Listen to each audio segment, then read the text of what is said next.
that in machine learning there are two main families. The one of frequentist guys and the one of Bayesian guys. What we have seen up to now, so the audience square solution, the maximum likelihood solution, are from the frequentist world. Now we will see the solution for the linear regression proposed by people in the Bayesian world. And actually we will see that at the very end, we can see that the two solutions are the same under some assumption. And otherwise, we will see what is the difference between the Bayesian and the frequentist approach. But we will see that under some assumption they have the same solution for the linear regression problem. So Bayesian linear regression.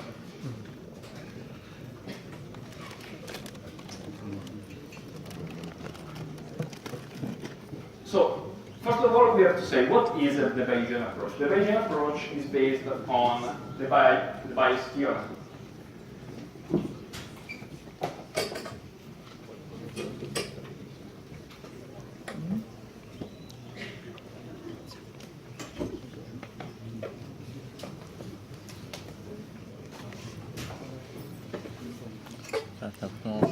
The idea of the Bayesian approach is the following.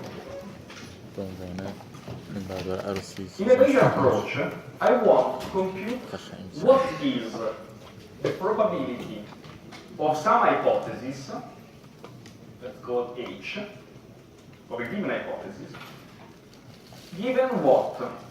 Given the data that I have observed.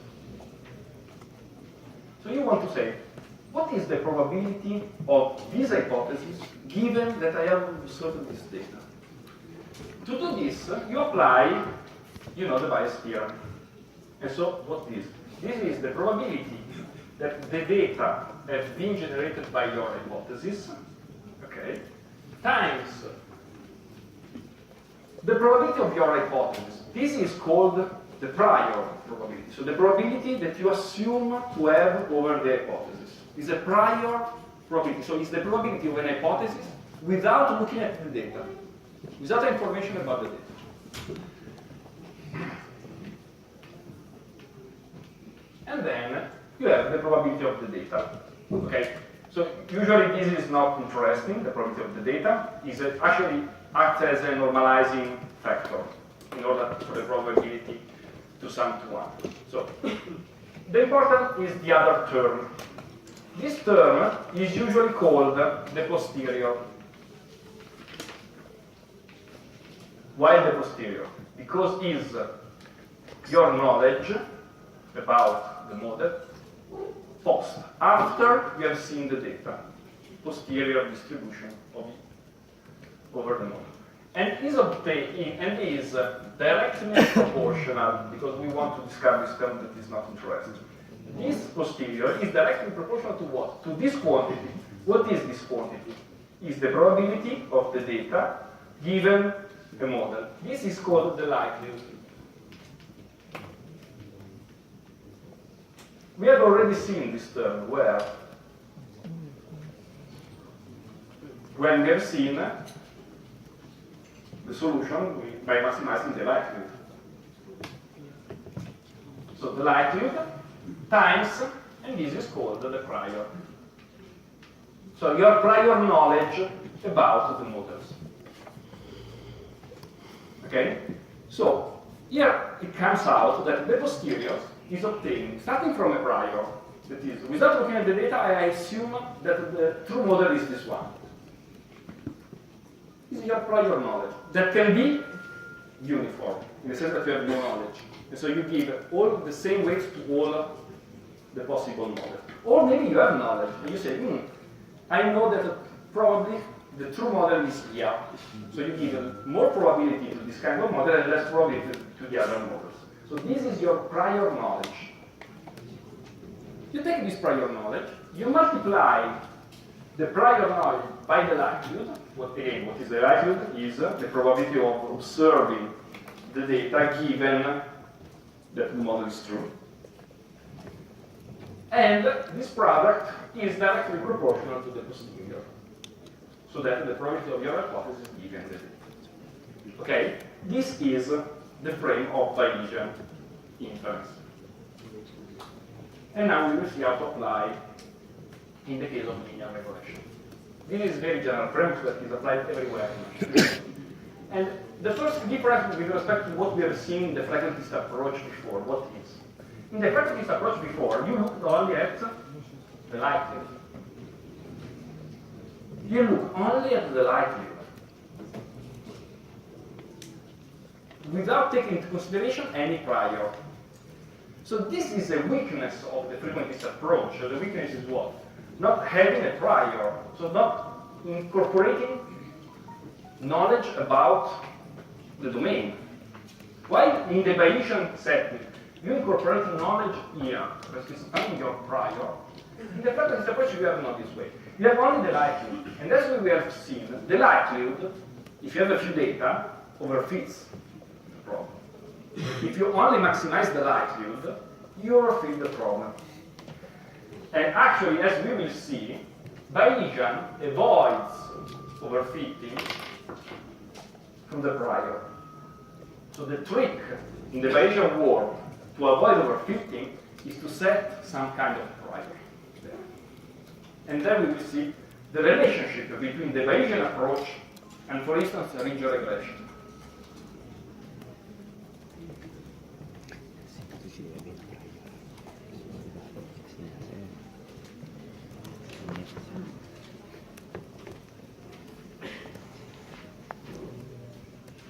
Okay, so this is summarizing what I have told you up to now.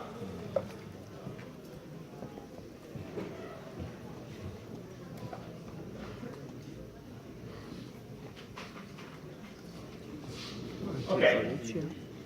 Then, once you have computed the posterior, what you can choose as a model is, for instance, what is called MAP, the maximum a posteriori. What means you choose the hypothesis that has the largest value for the posterior. Okay? That actually is the hypothesis that is more likely to be given the data that you have observed. This is the maximum a posteriori. That is different from the maximum likelihood solution. So you have these two solution concepts. You have the maximum likelihood solution. And the maximum likelihood solution is what we have seen with the previous method. Here we are interested in the maximum a posteriori solution. So the solution that maximizes not the likelihood, but the posterior. Okay? Now, a problem.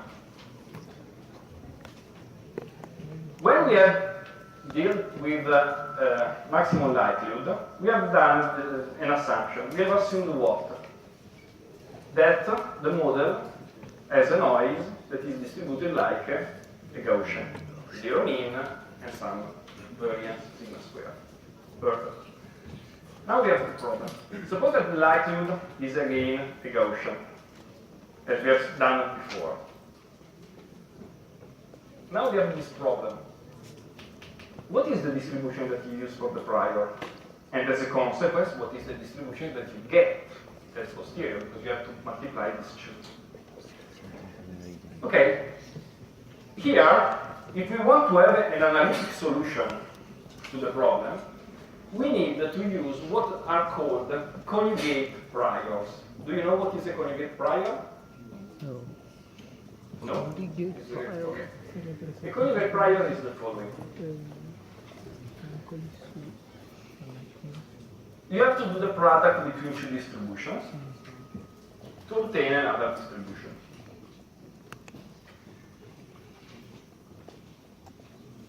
Now, suppose that the data, instead of having the data all together, you have data sequentially. Okay? So you start at the beginning with a bunch of data. So you start from a prior, you multiply by the likelihood of this data, and you get a posterior. Now I give you more data. What happens? What happens is that now the posterior becomes prior. Why this? So you have prior knowledge about the problem. I give you data. This data changes your knowledge about the problem. So you have new knowledge about the problem. That now is the posterior. Now the posterior is the current knowledge of your problem. If I give you more data, this posterior is a prior with respect to this new data. Because what is a prior? The prior is the knowledge that you have on the problem without looking at the data, at the new data. So if I give you more data, what was your posterior before becomes your current prior. You get the new data, you have the likelihood of this new data, you get a new posterior. And then I give you more data, and this posterior becomes the prior. I give you the data, you multiply with the likelihood, you get a new posterior. And your knowledge evolves in this way. The more the data that you get, the more the knowledge that you have encoding this distribution. Now, if you want to have an analytic solution to this sequential problem, what happens? It happens that the prior and the posterior must be in the same distribution class. Otherwise, it's a mess. Because suppose that you have as a prior, you have a Gaussian, but then it becomes as a posterior a gamma, that then becomes beta, and then becomes something that has no name. Okay, it's a mess. You need something that, given that I have a prior of a type and a likelihood of a certain type, the posterior needs to be the same as the prior. Otherwise, you are not able to find an analytic solution. You can do with numeric solution, but if you want an analytic solution, the prior and the posterior must be in the same class. So, to do this, we need what they are called conjugate priors. So priors that are conjugate with the likelihood. For instance, Gaussians as a prior and the likelihood as a Gaussian as a prior and Gaussian as likelihood, the product produces a Gaussian as posterior. So if you have a prior that is a Gaussian and the likelihood that is a Gaussian, the posterior is still a Gaussian. And so all works fine. Or suppose that you have a likelihood that is a Bernoulli variable. So 0, 1 with flipping a coin, 0, 1 with some probability. For instance, in this case, the conjugate prior for the Bernoulli is the beta distribution. Beta for the prior, Bernoulli for the likelihood, you get a beta as posterior. And so you do beta, Bernoulli, beta. Point. Beta, Bernoulli, beta, beta, Bernoulli, beta, Bernoulli, and you go on this way. Why Gaussian is easier? Gaussian. There are these kind of classes that are conjugate with themselves. Okay?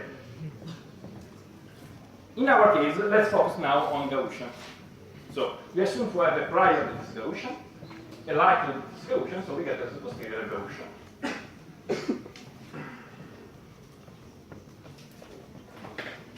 So this is the prior. In our case, the hypotheses are what? Are the parameters of our linear model. So the prior, PW, is our prior distribution over the parameter space. And says how much is likely, without looking at the data, each model, each linear model. Okay? So we put a distribution over the parameters of our model. And the mean of this distribution is W0, and the covariance matrix is S0. Again, this distribution is a multivariate distribution because it is a distribution over a vector. So when I take that is a Gaussian, it's a multivariate Gaussian, where the mean is a vector and the variance actually is a covariance matrix. So you have to imagine these 2 dimensions, okay? So you have a kind of a bell in 2 dimensions, okay? So this is our prior. Put somewhere where you think that W0, I think that the weights are there, but I am uncertain. So I put the covariance, say how much I'm uncertain. Perfect. Now, what happens? We have said that the posterior, so the probability of your hypothesis given the data, is proportional to what? This is the prior here, the prior over the weights, times the likelihood. The likelihood is, again, as a Gaussian, with respect to the target value that you have seen. Here is the model, the likelihood of the model W that you are considering, and then here is the noise sigma squared that you are assuming over your model. Okay? Making the product between the prior and the likelihood, you get this term here that, as we said, is directly proportional to the posterior. Why we are not interested in the exact value but only directly proportional? Because then we want the maximum a posteriori. So if I have a normalizing constant, the maximum is always in the same place. Okay? So this is the function that then I have as a posterior, and I will take the highest value here. But since it is a Gaussian, where is the maximum of the density of a Gaussian? In its mean. So actually the final solution will be this value Wn, that is the mean of the posterior. This is not always true for any distribution. For the Gaussian, it's true that the mean is also the mode, the median, and so is the same point. Now, how I can compute the value Wn? And here you find the formula. As you can see, the value Wn contains the value of the prior and what you see from the data, where this Sn contains also this term here. Try to do an exercise now. Suppose that now, as a prior, I put what is called an uninformative prior. What means uninformative? I say that I put infinite as variance of the Gaussian. So I say, if I put infinite variance of the Gaussian, I'm saying that all the parameters have the same probability as a prior. I have no knowledge about the model. What happens to this value if this S0 goes to infinite? Look at what happens to the solution. Start from here. This becomes infinite. If S0 goes to infinite, this goes to 0. So we have that Sn minus 1 is equal to this matrix. Okay? Now, take this value and put it here. Of course, you have to compute the inverse, so you have what? You have that Wn is equal to sigma square. Now pay attention. This is the matrix. So doing the inverse means compute the inverse of the matrix.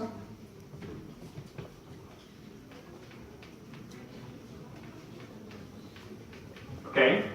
Here I have simply taken this and put it here. Now this is infinite and minus 1 is 0, so this disappears, and so you get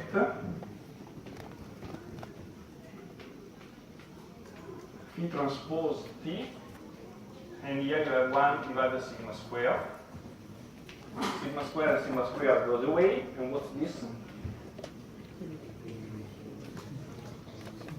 This is ordinary least squares. Obviously, if you are assuming an informative prior, so prior useless, it means that you are maximizing what? Only the likelihood. But if you maximize the likelihood, we have already seen the solution of the likelihood maximization. It's the ordinary square solution under the Gaussian model assumption. Okay? So obviously, if the prior is uninformative, the least square solution is the same as the Bayesian, because when you have an informative prior, you have no more Bayesian. Because if you have no prior knowledge, why using a Bayesian approach? Makes no sense. Okay? It means that if you have no prior knowledge, it means that you trust the data, like maximum likelihood does. So it's the same. But it has a fallback. What? But it has a fallback. So if we have no information, we fall in the previous model that we have seen. Yeah. So it's more But there is secure. no difference. There is no difference between the short.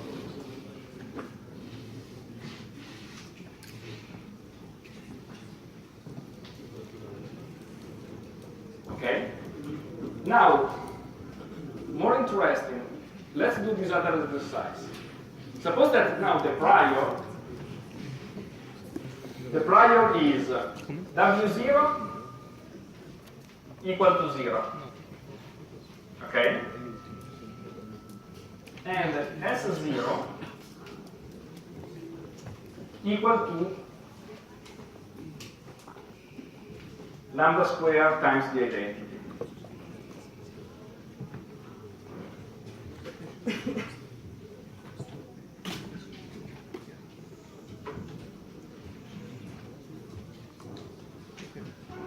Sorry, let's say 1 divided by 1 squared times the identity.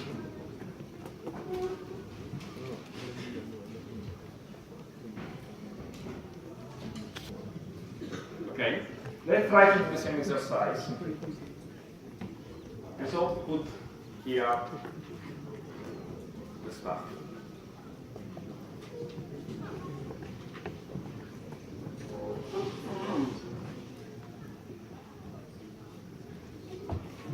Becomes lambda square. Is so sigma square divided by lambda. Sigma square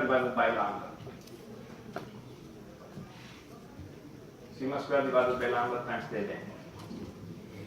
If you do this, and you substitute these values in the previous formula, what you get is exactly the solution of ridge regression. So how we can interpret a ridge regression? Ridge regression can be interpreted as a Bayesian method that has a prior done in which way? Where the prior is a Gaussian with the mean equal to 0. So put the prior in 0. You are saying, I assume my prior knowledge says that the optimal model has parameter close to 0. This is what you are saying. And then you have a variance that depends, of course, on the lambda parameter. Okay? If you put lambda close to 0, you get a variance of the prior that goes to infinity. Because lambda equal to 0 means no regularization. So if you have put lambda equal to 0, the variance goes to infinity, an informative prior. If you increase the value of lambda, you are saying that your prior knowledge is for parameter 0 with a small variance. The smaller the variance, the less is what the likelihood can do to move you away from 0, 0.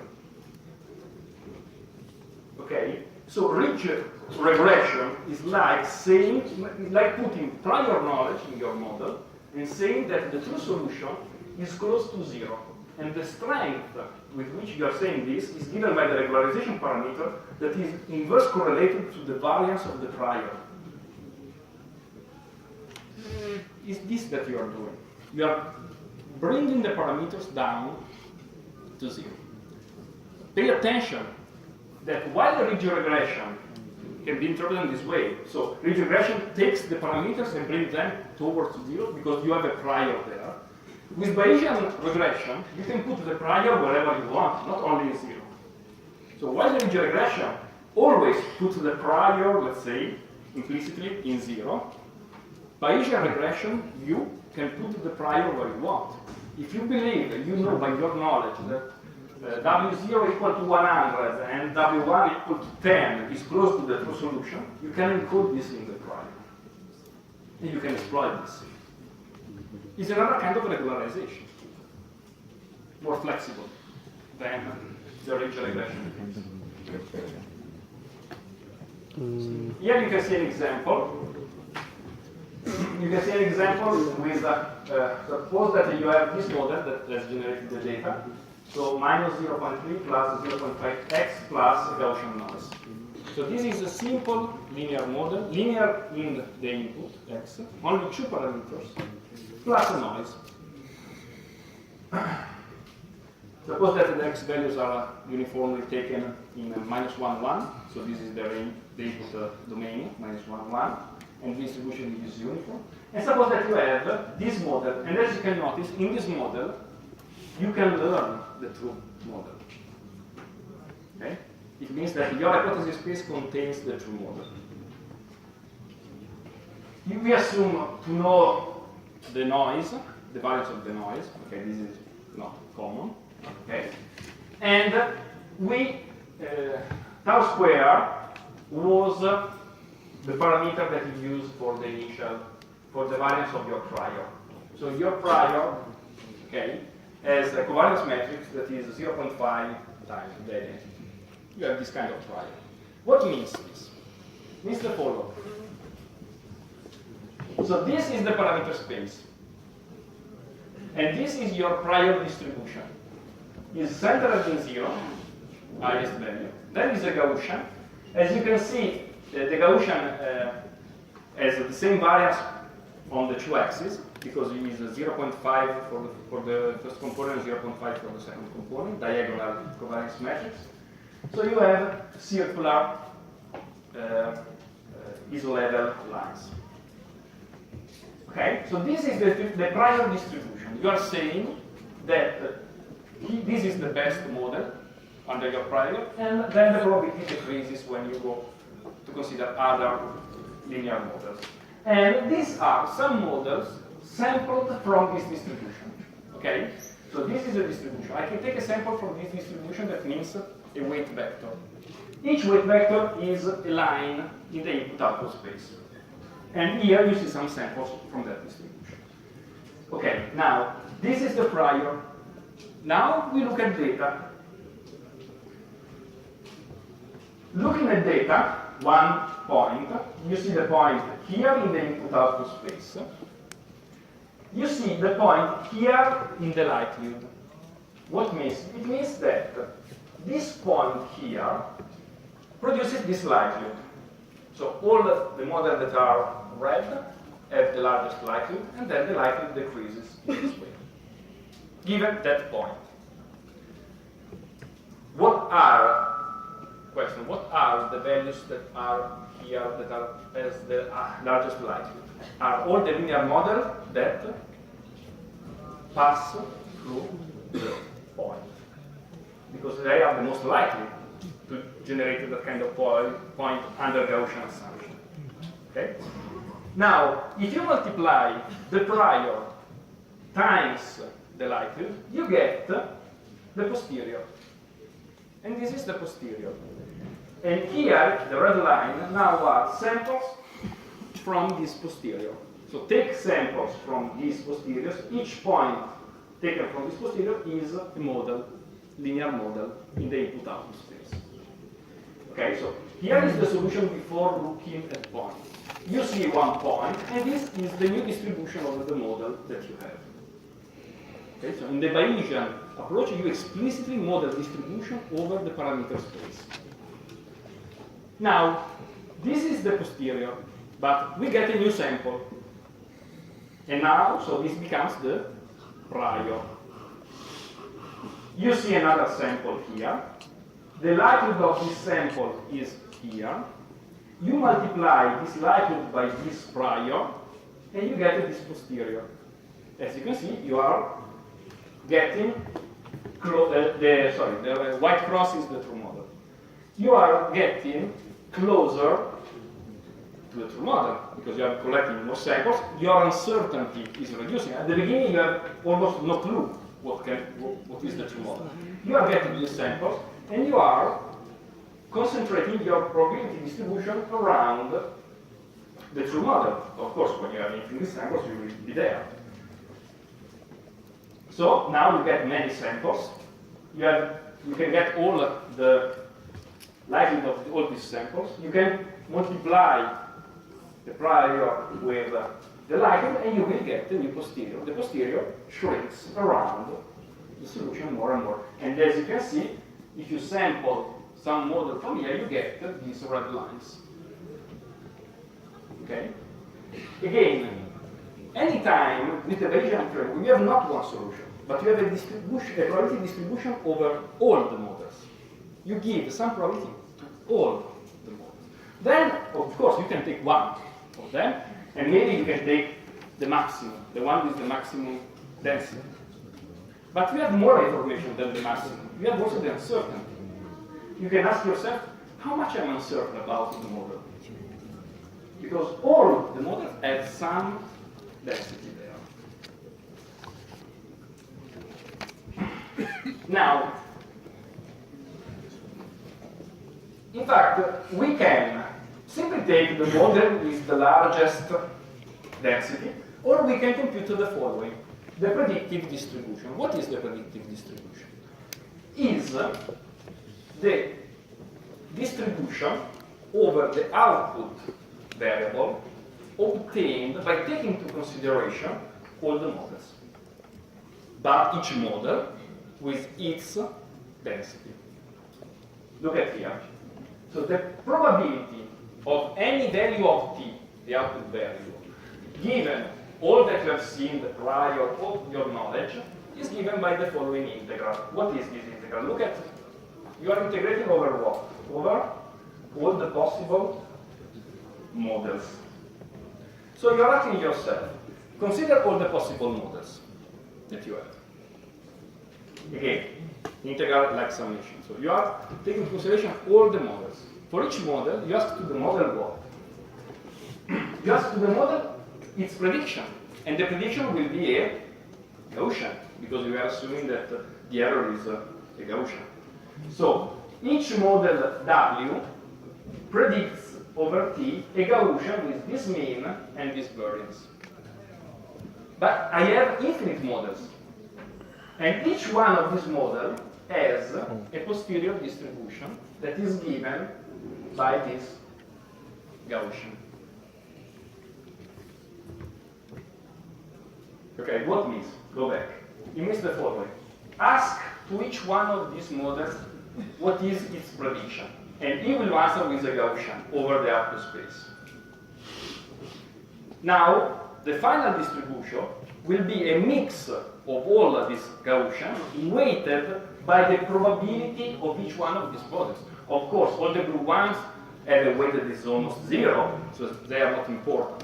While these models here have a larger contribution, so the Gaussian that they produce over the output will be considered with a larger weight. So, by doing this, you are building a distribution over the output space that is obtained by taking into consideration the uncertainty about your model space, the parameter space. Okay, again, each model produces a distribution over T that is a Gaussian, and this distribution is weighted by the probability that this model is the true model, so the posterior distribution. And what is the result? The cool thing is that this integral is equal to this Gaussian, whose mean is what? Is again the model that is the maximum a posteriori model, so the mean is given the maximum a posteriori model, and this variance that is given by this formula. So the variance of this Gaussian is made by two terms. One term is the noise in the samples, and this term is your uncertainty over the model. When you get an infinite number of samples, what happens? It happens that this term disappears. Because when you have an infinite number of samples, this variance, Sn, goes to 0. Okay? And so at the end, what you have is only the intrinsic noise in the dataset that cannot be reduced because it's intrinsic noise also in the true model. So at the very end, so the predicted distribution is a Gaussian whose mean is given by the maximum a posteriori model. And the variance is given by the sum of the variance in the process plus the uncertainty that you have on the true parameters. And as we have seen, the variance of this on the parameters goes to 0 when the number of samples goes to 0.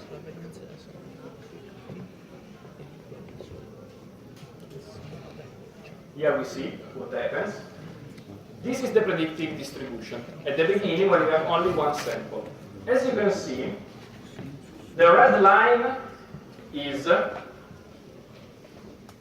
maximum a posteriori mean. You can see the uncertainty.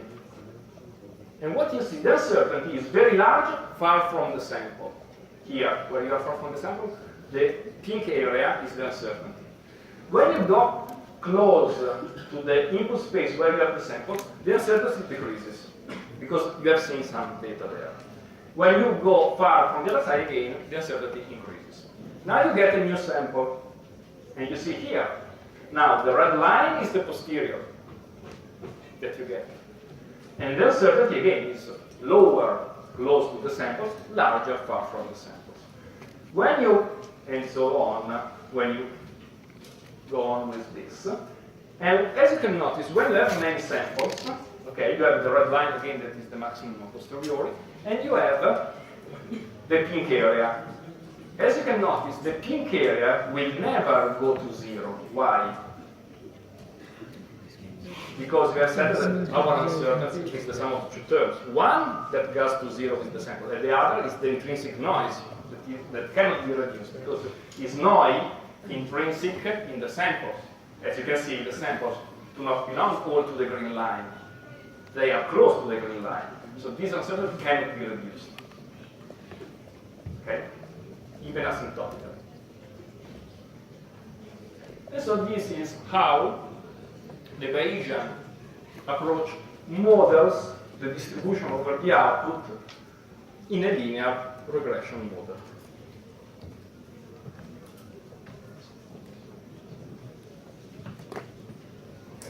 I say that we